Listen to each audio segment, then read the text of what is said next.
Kesalahan Putra Siregar penyebab Septia menggugat cerai.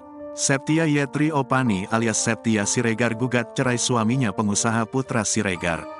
Septia Siregar ungkap alasan dirinya menggugat cerai Putra Siregar.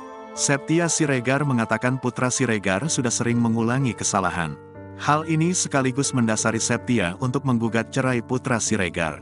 Diakuinya, bukan kali pertama Putra Siregar mengulangi kesalahan yang sama. Itu terus berulang hingga membuat Septia jenuh lantaran nasihatnya tak didengarkan. Meski demikian, Septia enggan membeberkan kesalahan Putra Siregar. Dia melakukan kesalahan, tegas Septia, dikutip dari YouTube KIS Indosiar. Walaupun akan berakhir pertengkaran, Septia memilih diam daripada ribut. Sering aku lebih banyak diamnya sih.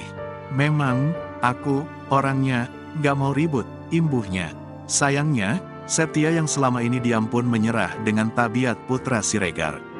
Gak mungkin aku diam terus, kadang aku ngomong kan. Cuma kadang ngomong pun percuma, pungkasnya.